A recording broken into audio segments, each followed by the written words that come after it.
Tervetuloa tänään tänne Yhdysvaltojen itärannikolle.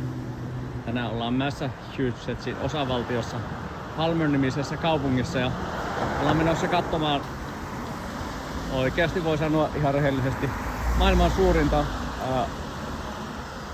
harmonien ja muiden vapaa-lehdykkäsoittimien kokoelmaa. Tämä kokoelma on yksityisessä omistuksessa. Sen on koonnut tämmönen Nelson Pease-niminen henkilö. Tunnetaan nimellä Keys Collection of Historical Instruments. Tämä kokoelma on itse asiassa 3 paikassa. Tämä eka paikka, mihin mennään, niin tämä on semmoinen paikka, missä Nelsonilla ja hänen vaimolla on aikaisemmin ollut musiikkikauppa. Täällä on myyty kaikkia vinyyli, LP-levyjä, soittimia. Sitten täältä on voinut tietystikin ostaa harmoneja ja kaikkea mahdollista niihin tarvittavaa juttua. Ja tää on edelleen niinku auki, mutta niinku täällä tosiaan sanotaan lapussa, niin by appointment only. Tänään täällä on koolla sitten pikkusen isompi porukka ja täällä päästään nyt sitten katsomaan vähän, että mitä kaikkea kaupasta löytyy.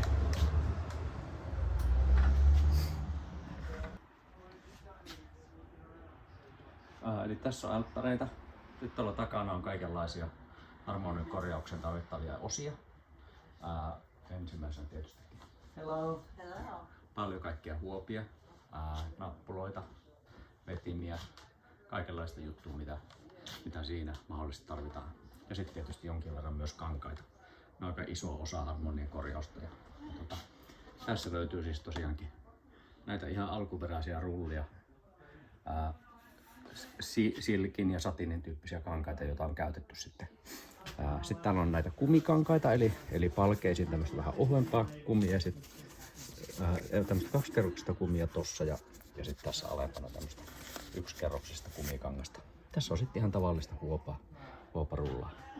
Siinä onkin tosiaan eka harmoni.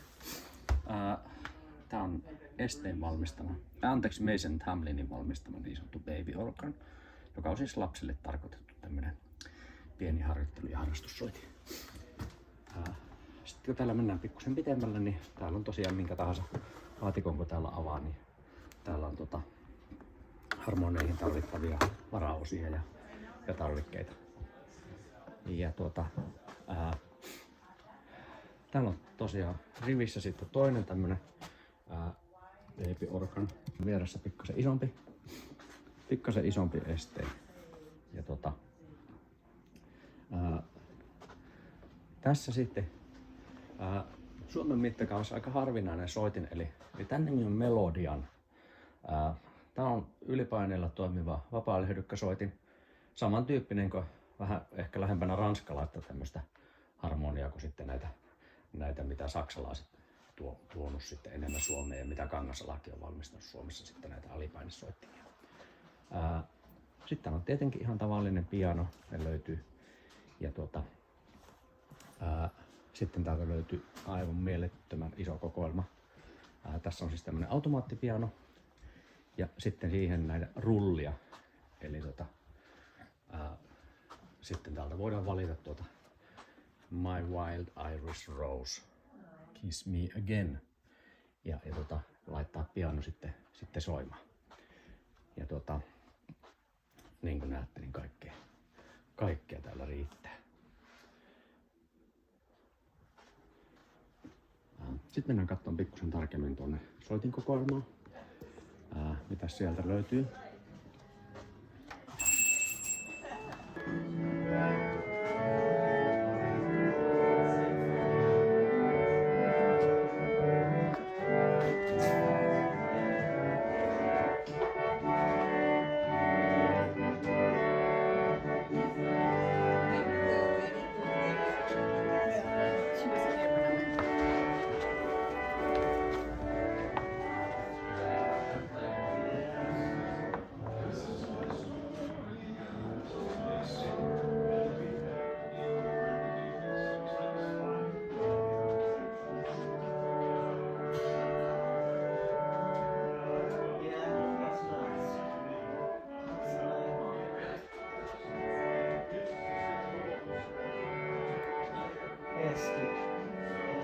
Ja harmonit kasvaa Täällä on tämmönen...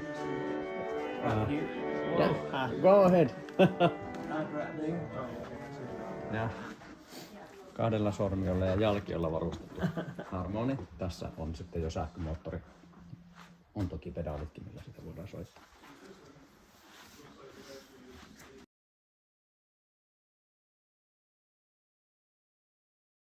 Täällä on sitten tosiaan näitä pienempiä vapaa-liedukkasoittimia.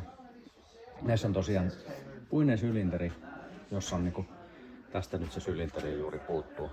Mutta veivillä liikkuu paljon ja sitten sylinteri liikuttaa tässä näitä nappuloita. Tekniikka hyvin samankaltainen kuin harmonikassa, mutta automaattinen. Sitten täällä on muutama Sitra. Näkyy ihan kiinnostavia, näihin on erilaisia näppäinsysteemejä tehty. Sitten tietysti löytyy kaikkea muita historical instruments. Klarinetteja ja sitten muutama sähkö.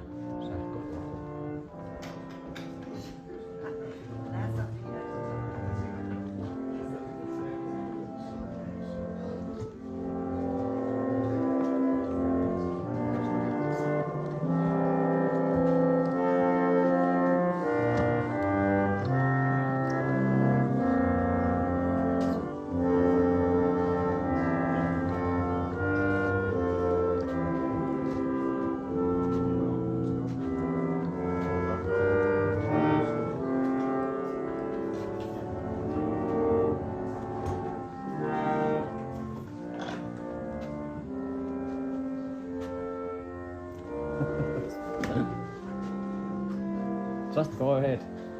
Play.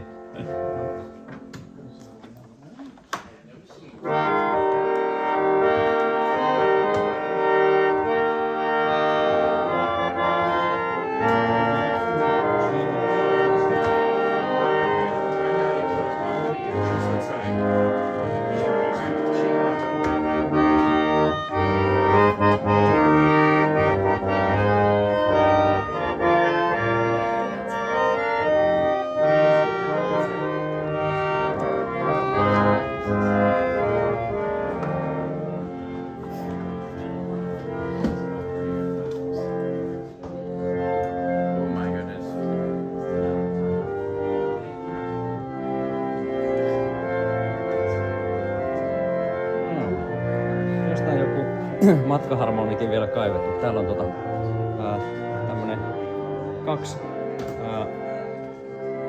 äänikertainen estei. Täällä on tässä vaiheessa nyt ensimmäinen matkis, mitä on tänne on tullut vastaan.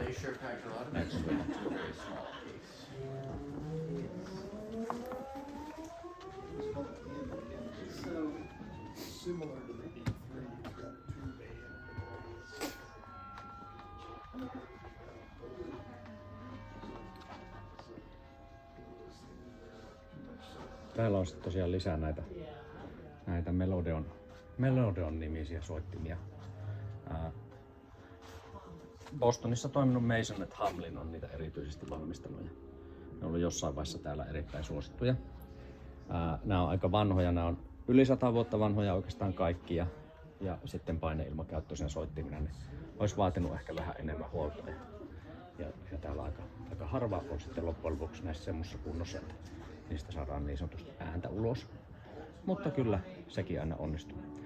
Muutama harmonia on täällä myös osina, joten nähdään vähän mitä siellä on sisällä. Tässä on siis tämmönen esteen. Täältä näyttää aika iso määrä osista puuttuvan. Siinä on pelkästään palkeet ja sitten toi kotelo. Täällä on sitten loppu on sitten niin sanotusti rakennussarjana tässä vieressä.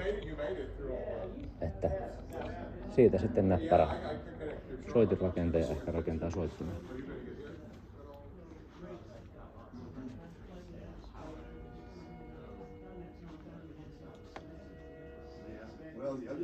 Isojen harmonien lisäksi löytyy sitten tietysti aina muutama spinetti.